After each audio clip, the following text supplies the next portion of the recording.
बोलो thank you Jesus thank you Jesus आज के दिन के लिए। आज के दिन के लिए। थैंक यू जीसस आपकी प्रेजेंस के लिए। थैंक यू जीसस मेरे जीवन में अद्भुत और अचंभित रीति से आप काम करने जा रहे हो। मैं शुक्रगुजार हूं परमेश्वर, जो अब मेरे जीवन में होने जा रहा है मैं पहले से धन्यवाद करता हूं। मैं ग्रोथ देखने जा रहा हूं, मैं बढ़ोतरी देखने जा रहा हूं, मैं चंगाई देखने जा रहा हूं। मेरे रिश्तेदार जो अन्य जाति हैं मैं उनकी रूहें बचते हुए देखने जा रहा हूं।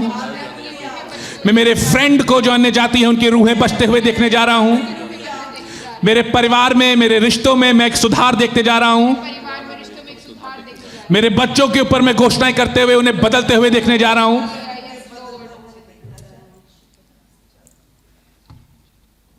बोलो आमीन। आमीन ऊंचा चाहिए चर्च, छत को फाड़ने वाला आमीन चाहिए चर्च। 7 बार बोलो आमीन ऊंचे से।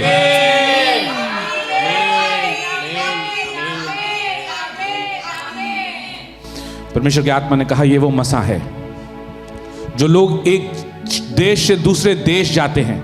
ऐसी मीटिंग के बारे में प्रचार होता है कि ऐसी मीटिंग हो रही है, लोग एक देश से दूसरे देश उस मीटिंग को अटेंड करने जाते हैं, उस अनॉइंटिंग के अंडर में आने जाते हैं। एक शहर से दूसरे शहर में उस अनॉइंटिंग के अंडर में आने जाते हैं। परमेश्वर का आत्मा कह रहा है ये वो अनॉइंटिंग है, ये वो मसा है जो आज यहां पे मौजूद है। तुम्हें छुड़ाने के लिए, तुम्हारे बंद रस्तों को खोलने के लिए, तुम्हारा जीवन बदलने के लिए, तुम्हें पाप से छुड़ाने के लिए, अंधकार की ताकतों से आजाद करने के लिए, तुम्हें यीशु मसीह के जैसा बनाने के लिए।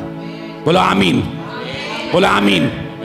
Hallelujah, hallelujah.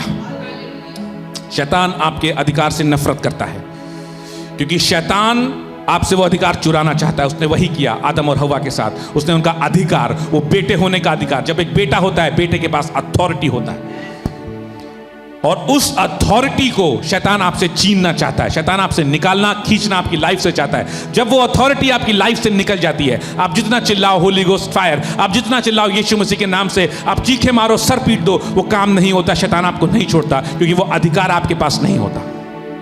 और ये उस अधिकार में आप बन करके चलते हो जब उसके वचनों पे आप चलते हो। ये अधिकार आपकी लाइफ में, मेरी लाइफ में तब तक बना रहता है जब तक आप उसके वचनों पे चलते हो। जैसे ही आप उसके वचन से हट गए, ये अधिकार आपकी लाइफ से हट जाता है, काम नहीं होता आपकी लाइफ में। बाइबल को अगर आप पढ़ोगे, परमेश्वर का एक कैरेक्टर है। और जहां जहां जब आप पढ़ोगे, पुराने नियम में खास करके पढ़ोगे, जब किसी भी देश का या किसी भी जाति का पाप जब चरम सीमा पे पहुंचता है तो परमेश्वर उस पर जजमेंट भेजता है। सोदोम और गोमोरा, उसका पाप जब चरम सीमा पे पहुंचा, उनके लोगों की कराहें जब परमेश्वर के कान में पड़ी, परमेश्वर ने जजमेंट भेज दिया, सोदोम और गमोरा नाश करा। इजिप्ट में जब मिस्रियों ने, जब इजराइलियों पे अत्याचार किया, उनकी रोना, उनकी चिल्लाहट परमेश्वर के साथ कानों में पड़ी, इजिप्ट का पाप चरम सीमा पे पहुंचा, परमेश्वर ने उस पर न्याय किया। जिस देश, जिस जाति का पाप जब चरम सीमा पे पहुंच जाता है, परमेश्वर की जजमेंट वहां पे आती है। नीनवे में जब उनका पाप चरम सीमा पे पहुंचा, परमेश्वर ने अपने योना नबी को भेजा। योना नबी ने प्रचार किया, योना नबी ने मन फिराने का प्रचार किया, पूरे नीनवे ने मन फिराया। परमेश्वर जो जजमेंट भेजने पे था, परमेश्वर ने जजमेंट नहीं भेजा। जब मानव जाति का पाप एक लेवल पे पहुंच गया, जब एक लेवल पे आ गया, अब परमेश्वर का, अब वो पाप ऐसे टाइम पे, पूरी में एक जाति की बात नहीं कर रहा, ये एक देश, एक कुल की बात नहीं कर रहा, पूरे पृथ्वी का पाप जब एक लेवल पे पहुंच गया, जब जजमेंट आनी थी कि पूरी पृथ्वी को परमेश्वर एक बार जज कर चुका था। 2 बार मैं कहूंगा, एक बार प्री एडमाइट क्रिएशन, जब लूसीफर ने पाप किया, शैतान ने पाप किया, जब वो एंजल हुआ करता था, और जब उसने पाप किया, परमेश्वर ने पूरी पृथ्वी को जजमेंट किया। उसके बाद नूह के दिनों में जब पाप इतना चरम सीमा में बढ़ गया, परमेश्वर ने पूरी पृथ्वी को जलमग्न किया, केवल नूह और उसके घराने को बचाया। जब पृथ्वी का पाप पूरी रीति से चरम सीमा पे पहुंच गया, तो परमेश्वर का अनुग्रह हुआ, परमेश्वर ने अपना बेटा भेज दिया और पूरी पृथ्वी के पापों को उसने क्रूस पे जज कर दिया। और मन फिराने का परमेश्वर ने एक मौका संपूर्ण पृथ्वी की हर एक कुल, हर एक घराने, हर एक देश, हर एक शहर, हर एक जाति को दिया कि जो कोई उस पर विश्वास करेगा वो उस जजमेंट में नाश नहीं होगा बल्कि अनंत जीवन पाएगा। जीसस फिर से आने वाले हैं। परसों मैं अपने टीचर पास्टर बेनी हिन को सुन रहा था, उन्होंने बोला कि जो इस समय मिडिल ईस्ट में क्राइसिस चल रहा है वो एक साइन है कि जीसस क्राइस्ट कभी भी आ सकते हैं। रेडी रहना, तैयार रहना। ऐसा ना हो यीशु मसीह तुम्हें लेने आए और तुम रेडी ना पाए जाओ और तुम छोड़ दिए जाओ। उस जजमेंट से प्रभु ने आपको छुड़ाया है जो आने वाली है। इस समय पूरे वर्ल्ड में एक जजमेंट आने वाली। जब यीशु मसीह दोबारा आएगा तो पूरे वर्ल्ड के पापों को जज करने आएगा, माफ करने नहीं आएगा, क्योंकि वो आकर के माफ कर चुका है। परमेश्वर ने पाप को, उस एक जाति को नष्ट किया, देश को नष्ट किया। परमेश्वर ने पाप को जज करके क्रूस पे नष्ट किया। और परमेश्वर चाहता है लोग मन फिराएं और उसके बेटे के पीछे चले, उसके बेटा और बेटी कहलाएं। बोलो हालेलुया, बोलो थैंक यू जीसस। अगर आप यहोशू की पुस्तक मेरे साथ खोलोगे, उसका 7वां अध्याय, परमेश्वर ने इस्राएलियों को बोला कि तुमने यरीहो को जीता। परमेश्वर ने हुक्म दिया, वचन दिया। परमेश्वर ने बोला जब तुमने यरीहो को हराया, यरीहो को जीता, जेरिको को जीता, उसकी अर्पण की हुई वस्तुएं अपने साथ मत रखना। ये मैं प्रीच कर चुका हूं एक बार आपको इस विषय में। लेकिन इस्राएलियों ने, बाइबल में लिखा है 7 में, परंतु इस्राएलियों ने अर्पण की वस्तु के विषय में विश्वासघात किया। अर्थात यहूदा गोत्र का अकान, जो जेरह वंशी जब्दी का पोता और कर्मी का पुत्र था, उसने अर्पण की वस्तु में से कुछ ले लिया। इस कारण यहोवा का कोप इस्राएलियों पर भड़क उठा। यहोशू ने यरीहो से ए नामक नगर के पास, जो बेतावेन से लगा हुआ बेतल के पूर्व की ओर है, कुछ पुरुषों को यह कहकर भेजा, जाकर देश का भेद ले आओ। और उन पुरुषों ने जाकर ए को भेद लिया। और उन्होंने यहोशू के पास लौटकर कहा, सब लोग वहां ना जाएं, कोई 2-3 हजार पुरुष जाएं, ए को जीत सकते हैं। सब लोगों को वहां जाने का कष्ट ना दें, क्योंकि वे लोग थोड़े ही हैं।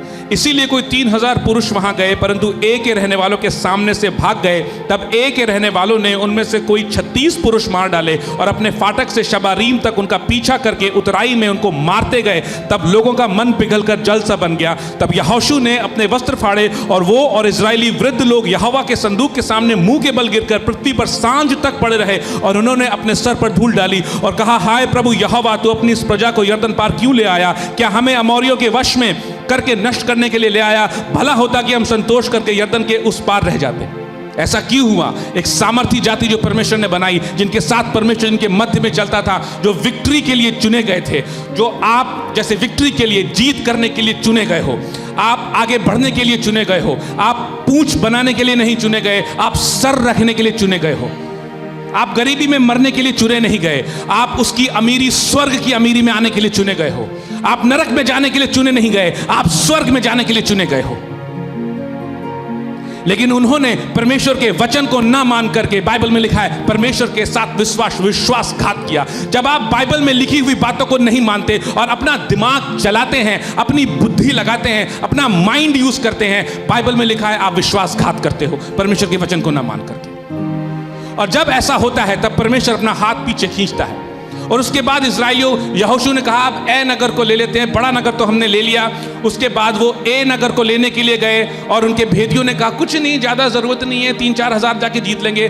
जब परमेश्वर आपके साथ नहीं हो रहा, जब आपके लाइफ में एक पाप एंटर कर चुका है, जब विश्वासघात, आपने वचन तोड़ दिया है परमेश्वर का, तो आपकी स्ट्रेटेजीज ऐसी मूर्खतापूर्ण होंगी। आप कितनी भी स्ट्रेटेजीज बना लो, वहां विक्ट्री आपको नहीं मिलेगी। ओवर कॉन्फिडेंस आपके अंदर आ जाएगा। हाँ मैं तो कर सकती, 3000 काफी है। हाँ भाई की लोड़ है कि 10-20 नु क्यों 80 दुख दे, 3-4 हजार आप पजाओगे। उन 3-4 हजार ने क्या किया? सामने से भाग गए उनके, और वही ए नगर जिनको वो कह रहे थे छोटा है, दौड़ा दौड़ा के खींच के मारा, क्योंकि एक पाप ऐसा था, उनके पूरी मंडली में वो पाप था।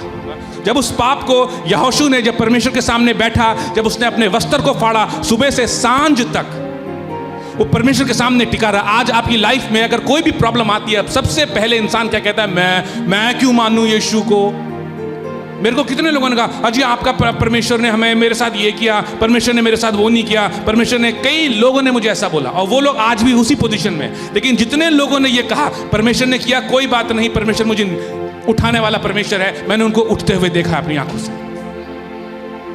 जब पहली प्रॉब्लम आती है, यहोशू ने क्या किया? अपने वस्त्र को फाड़ करके परमेश्वर के सामने इसको बोलते उर्दू में हलीम हो गया, अपने आप को दीन बनाया। परमेश्वर के संदूक के सामने, इसका मतलब उसकी प्रेजेंस के सामने, पवित्र आत्मा के सामने, उसकी हजूरी के सामने सुबह से शाम तक पूरी मंडली औंधे मुंह पड़ी रही, क्योंकि उन्हें मालूम था कुछ ना कुछ गड़बड़ हो चुकी है।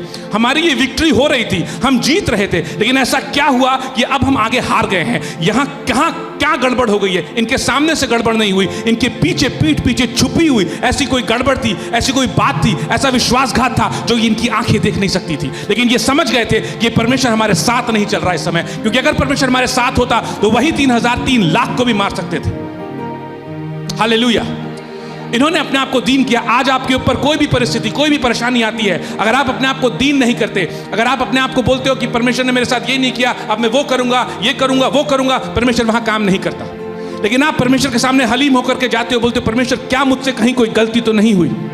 क्या मेरी जीवन में ऐसी कोई बात तो नहीं हुई? क्या मेरी जबान से कोई पाप तो नहीं हुआ? क्या मुझसे आपकी वाचा तोड़ी तो नहीं गई? क्या मैंने वचन से ऐसा है तो नहीं जो मैंने नहीं किया, कि जो विक्ट्री जो मुझे मिलना था मुझसे छीन लिया गया, ये मुझे नहीं मिला। मैं चुना गया था इस ए शहर को हराने के लिए, लेकिन मेरी विक्ट्री रुक गई। क्या मैंने कुछ ऐसा पाप तो नहीं किया? जब इस तरह से हलीम होकर के उपवास के साथ यहोशू और इजराइल के एल्डर्स लोग जब परमेश्वर के सामने पहुंचे, तब परमेश्वर के आत्मा ने उन्हें बताया कि हाँ देखो, इस तरह से पाप इजराइल में हुआ है, जिसको मैंने कहा था नहीं करने को, वही काम करके, वही ओवर स्मार्टनेस दिखा के, जानते बूझते हुए इन्होंने पाप किया है। उसे रेक्टिफाई किया, वहां पे उसको जज करा परमेश्वर ने। वहां पे परमेश्वर पाप से नफरत करता है, मेरी बात याद रखना। परमेश्वर ने इस्राएलियों से कहा जाकर के कनानियों को नाश करना। परमेश्वर ने हुक्म दिया कनानियों को नाश करने का, उनको खत्म करके डिस्ट्रॉय करने का, क्योंकि बाइबल में लिखा है उनका पाप चरम सीमा तक पहुंच चुका था। जब मनुष्य का पाप पहुंचा, जैसे मैंने बताया, जीसस क्राइस्ट ने उस पाप को अपने ऊपर लिया। परमेश्वर ने जीसस क्राइस्ट को क्रूस पे, इसीलिए क्रूस पे आने दिया, मरने दिया। जीसस के थ्रू आपके पाप को जज किया परमेश्वर ने। और परमेश्वर आपसे ये कहता है, जिस तरह से उसने इस्राएलियों से कहा जाके कनानियों को नाश करना, एक को भी मत छोड़ना, परमेश्वर आपसे कहता है कि सारे पाप जो तुम्हारे अंदर हैं, जितने पाप तुमने पुराने जीवन में किए, जितने पाप में तुम थे, जितने पाप तुम्हारे सामने, एक भी तुम्हारे शरीर में, तुम्हारे जीवन में पाया ना जाए। एक भी पाप, उन सारे पापों को खत्म करने की सामर्थ्य यीशु मसीह के खून में है। हालेलुया। परमेश्वर ने कहा जिन चीज को मैं जज कर चुका हूं, जिन चीज को मैं न्याय कर चुका हूं क्रूस पे, अगर तुम उसको अपने पास रखोगे, अगर उस पाप की डिजायर को अपने साथ में रखोगे, अपने पास में रखोगे, तुम उस विक्ट्री को कभी नहीं देख पाओगे। तुम्हारे लाइफ में एक भी पाप ना पाया जाए। जितने भी कनानी है तुम्हारी लाइफ में, जितने भी पाप है, व्यभिचार है, गंदी फिल्में देखना है, गंदी बातें सुनना है, गालियां निकालना है, झूठ बोलना है, बुराई करना है, चतुराई, ओवर कॉन्फिडेंस दिखाना है, मूर्ति पूजा करना, जितने भी पाप तुम्हारे लाइफ में रखे हुए हैं, यीशु मसीह के पास आने के बाद जितनी भी चीजें तुम कर रहे हो, उनमें से एक भी चीज अगर तुम्हारी लाइफ में रहेगी, परमेश्वर का आत्मा तुम्हारे साथ नहीं चल सकता। Hallelujah, hallelujah. जिस चीज को परमेश्वर जज कर चुका है, उस चीज को अगर आप अपने शरीर में, अपने जीवन में रखोगे, आप उसके जजमेंट को अपने शरीर, अपने जीवन में रख करके चल रहे हैं। आपको अब्राहम के भाई, कजिन भाई लूत और उसकी वाइफ की स्टोरी मालूम है? उसने क्या करा जब स्वर्गदूत ने बोला कि तू निकल, पीछे पलट के मत देखना, क्योंकि परमेश्वर ने सोदोम और गमोरा को उनके पाप का चरम सीमा पर जब पहुंच गया, परमेश्वर ने जज करा। उसने उस बात को नहीं माना, उसने पीछे पलट के देखा और क्या हुआ? नमक का खंबा बन गई। जब आप इजराइल टूर पे जाओगे, आपको उसी जगह पे वो नमक के खंबे दिखाएंगे और टूर आपको बताएगा इनमें से एक लूत की पत्नी है। उसने उस डिजायर थी उसके अंदर कि मेरा सोदोम का शहर, मेरे पास इतनी सारी चीजें थी, ये सारी चीजें हम करते थे। उसने उस डिजायर को, उस पाप के प्रति ललक रखी, लालसा रखी कि थोड़ा सा मैं देख लेती हूँ, हाय मेरा शहर। मना करा परमेश्वर ने, मत करना। जहां पे जजमेंट है उसकी तरफ तुमने आंख उठा करके देखी, वो नाश, वो तो जजमेंट तुम्हारी लाइफ में आएगा। पाप खत्म करा है यीशु मसीह। एक बार जीसस क्रूस पे चढ़ गया, क्योंकि आप नहीं जानते थे आप पाप में हो, मैं नहीं जानता था मैं पाप में हूं। लेकिन अगर मैं उसी यीशु को बार बार क्रूस पे चढ़ाऊंगा, तो वो पाप में जज नहीं किया जाएगा। परमेश्वर मुझको और आपको जज करेगा, उसके बेटे को दोबारा क्रूस पे चढ़ाने के लिए। इतना सेंस होना चाहिए एक बिलीवर, एक क्रिश्चियन को, कि आप ये सोचो जो जीवित परमेश्वर है उसका बेटा एक बार आपके लिए चढ़ गया क्रूस पे, दोबारा आप क्रूस पे चढ़ाओगे। है आप में इतनी हिम्मत कि आप जानबूझकर जीसस क्राइस्ट को क्रूस पे चढ़ाओ? है किसी दुनिया के किसी बंदे में इतनी ताकत? जीसस ने कहा तुम्हारे पास, जो रोमन का सरदार था पोंटियस पायलट, उसको जीसस ने, उसने बोला मेरे पास अधिकार है तुझे छोड़ने का। जीसस ने कहा तुम्हारे पास कोई अधिकार नहीं है, दुनिया के किसी के पास कोई अधिकार नहीं था परमेश्वर के पुत्र को क्रूस पे चढ़ाने का। अगर आप और मैं पाप को करते रहेंगे तो उसको हम क्रूस पे चढ़ा रहे हैं। हम इतनी, हमारी हैसियत है कि परमेश्वर के बेटे को हम क्रूस पे चाहेंगे। बाइबल में लिखा कनानियों को नाश करो। एक एक पाप जो मेरी लाइफ में, जो आपकी लाइफ में, जो तुम्हारी लाइफ में चल रहे हैं, उन सब का नाश करने के लिए परमेश्वर ने अपना खून बहाया है। और वो सामर्थ्य देता है परमेश्वर का आत्मा कि एक एक पाप जो तुम्हारी लाइफ में चलते चले आ रहे हैं, चाहे तुम्हारी जबान से पाप हो रहा है, चाहे तुम्हारी आंखों से पाप हो रहा है, चाहे तुम्हारी कानों से पाप हो रहा है, चाहे तुम्हारे चरित्र से पाप हो रहा है, चाहे टीवी देख करके पाप कर रहे हो, चाहे लोगों के साथ संगति करके, बारों में जाके, क्लब में, जहां भी आप जा रहे हो, परमेश्वर के वचन में लिखा है तुम्हारी लाइफ में पाप ना पाया जाए। Hallelujah, hallelujah. जब आप उसे हराओगे तब उस विक्ट्री को आप देखने पाओगे। अभी कौन सा गीत गा रहे थे? तेनु वचना। वो पाप से ही आपके अधिकार को खींचेगा। शैतान पाप के लालच को, पाप की डिजायर को, पाप की अभिलाषा को आपके अंदर डालेगा। बाइबल में लिखा है अभिलाषा गर्भवती होकर के पाप को जन्म देती है, यूहन्ना की पुस्तक। वो उसी अधिकार के पीछे है जो यीशु मसीह ने क्रूस पे मर के आपको दे दिया, तीसरे दिन जी करके आपको दे दिया। अपना आत्मा इस कदर आपको देता है परमेश्वर, इस कदर अपना सामर्थ्य देता है कि आप बोलो नो। पहले व्यभिचार था, अब नो। पहले पोर्नोग्राफी था, अब नो। पहले गालियां मुंह से निकलती थी, अब नो। पहले शराबी था, अब नो। पहले मेरी गलत संगति थी, अब नो। पहले मैं चोरी करता था, झूठ बोलता था, प्लानिंग करता था, प्लॉटिंग करता था, अब नो, क्योंकि मेरे पास सामर्थ्य है इसे नो कहने की, उसके वचन पे खड़े होकर के चलने की। यीशु मसीह का आत्मा मुझ पे है और मैं उसके वचनों पे चलूंगा। जब उस प्रॉब्लम को यहोशू ने रेक्टिफाई किया, उसके बाद आप आगे पढ़ो, तब यहोवा ने कहा, यहोशू से कहा 8वें चैप्टर में, मत डर और तेरा मन कच्चा ना हो, कमर बांध कर सब योद्धाओं को साथ ले, क्योंकि वो डर चुके थे, उनका मन पूरी तरह से कच्चा हो चुका था, डिस्करेज हो चुके थे, डिमोरलाइज हो चुके थे, होप खत्म हो चुकी थी उनकी, डिप्रेस हो चुके थे। जब आप चलते हो, आपकी प्रार्थनाओं का उत्तर आ रहा है और आपको पता है, आप बड़े कॉन्फिडेंट आ रहे हैं, कर लेंगे यार यीशु मसीह के नाम से, हम तो बिल्कुल सही चल रहे हैं, और आपकी लाइफ में ऐसा हिडन सिन है। जब तक आप वचन नहीं पढ़ोगे, मैंने प्रीच यही किया था, जब तक आप वचन नहीं पढ़ोगे वो हिडन सिन एविडेंट नहीं होगा, वो निकल करके नहीं आएगा आपकी लाइफ में। जब तक वो सिन से आप डील नहीं करोगे, उस पाप से डील नहीं करोगे, तब तक आप उस विक्ट्री को नहीं रिसीव कर पाओगे। हालेलुया। डर, फियर आपके पीछे रहेगा, अनबिलीफ आपके पीछे रहेगा, शर्म, जो जीत गए थे, जो जेरिको शहर जो थरथरा के गिर गया उनके सामने, जो जीत चुके थे, जो बोल रहे थे लाल समंदर को दो भाग करके मिस्र के राजा को, फिरौन को की पूरी सेना नष्ट करके जिनको यहोवा परमेश्वर ले आया है, उनके पीछे एक छोटा सा ए नगर नहीं हरा पाए। शर्म ने उनका पीछा करना शुरू कर दिया, क्योंकि पाप उनके जीवन में था। और जैसे ही वो रेक्टिफाई हो गया, वो निकाल दिया गया, वो एविडेंट हो गया, लोगों ने तौबा करी, परमेश्वर ने कहा मत डर और तेरा मन कच्चा ना हो, कमर बांध कर सब योद्धाओं को साथ ले और ए पर चढ़ाई कर। सुन, मैंने एक राजा को, उसकी प्रजा और उसकी नगर और देश समेत तेरे वश में किया। 30,000 लेकर के गया। क्यों? पहले भी ले जा सकता था, लेकिन वो स्ट्रेटजी काम नहीं करी। उनका जो भेदिए थे, उन्होंने सही रिपोर्ट उन्हें दी नहीं, ओवर कॉन्फिडेंस में रह गए, क्योंकि पाप था। अब पाप रेक्टिफाई हो गया, अब विजडम जो परमेश्वर ने दिया वो ऑपरेट हुआ यहोशू के ऊपर। उसने 30,000 भेजे, और बाइबल में लिखा है ऐसा मारा, उनके राजा को मार करके सुबह से शाम तक शहर के बाहर लटका दिया। उनकी स्ट्रेटजीज वही स्ट्रेटजीज कि सामने से हम भागेंगे, पीछे से हम अटैक करेंगे। सक्सेसफुल हुई क्योंकि परमेश्वर का आत्मा उनके साथ चलने लगा। सैमसन, गिदियोन की स्ट्रेटजी मालूम है? अपने आप को रात में, लोग कैसे कैसे कैसे फाइट करते हैं रात में छुप के मारते हो ना। रात में अगर कोई आपसे बोले टॉर्च लेकर के जाओ मारने, तो टारगेट वो होगा या टारगेट आप होगे? आप होगे ना। गिदियन की क्या स्ट्रेटजी थी कि टॉर्च रखना और जैसे ही वो तुरही बजेगी फोड़ देना और टॉर्च निकाल लेना, यानी कि टारगेट बन जाना।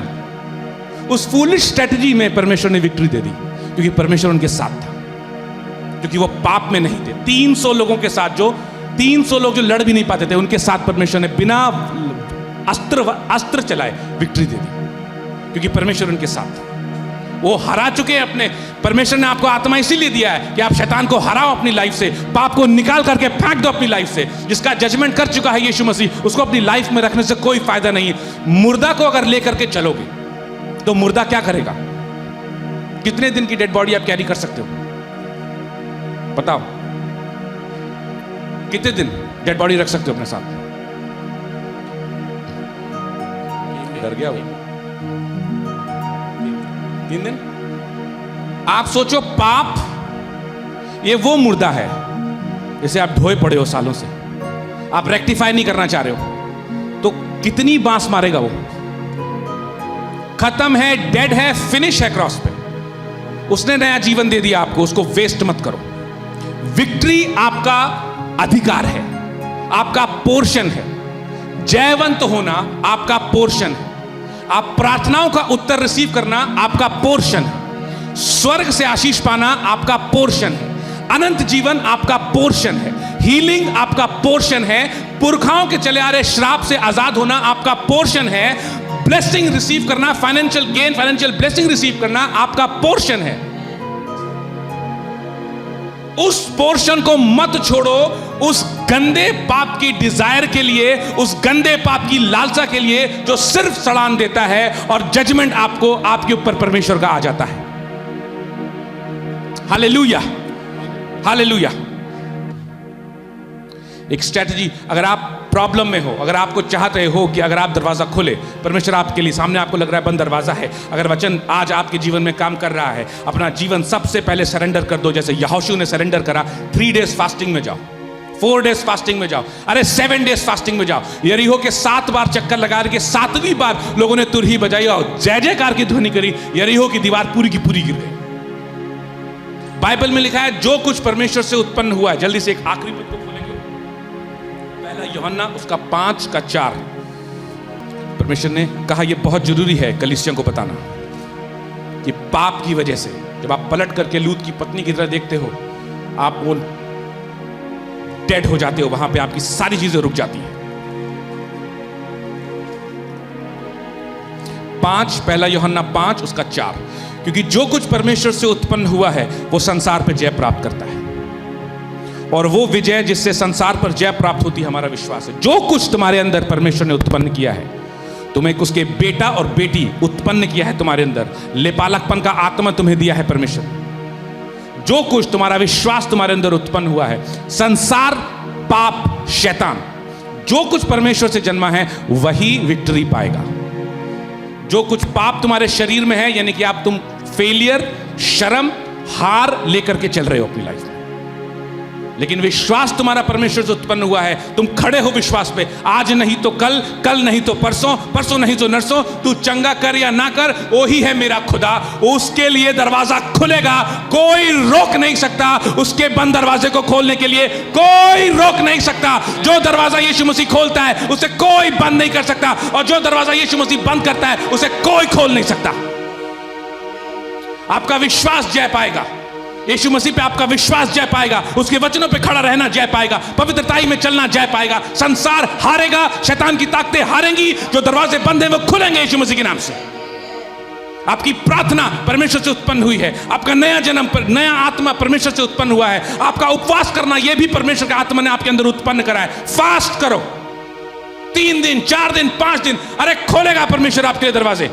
अगर आप अपने अर्थली माता पिता के सामने जब आप ऐसा करते थे, जब छोटे थे, हम नहीं खाएंगे जी खाना, वो एक थोड़ी देर के बाद वो खुद ही लाके तुम्हें वो चीजें दे देते थे। तुम सोचो, बाइबल में लिखा हुआ है, कौन ऐसा, तुम पापी होकर भी अपने बेटे को जो रोटी मांगता है पत्थर नहीं देते, तो मैं परमेश्वर, जो तुम्हारा परमेश्वर तुमसे कितना प्यार करता है, जो पवित्र है, तुम रोटी मांगोगे तो क्यों ना देगा? तुम उससे आत्मा मांगोगे, सामर्थ मांगोगे तो क्यों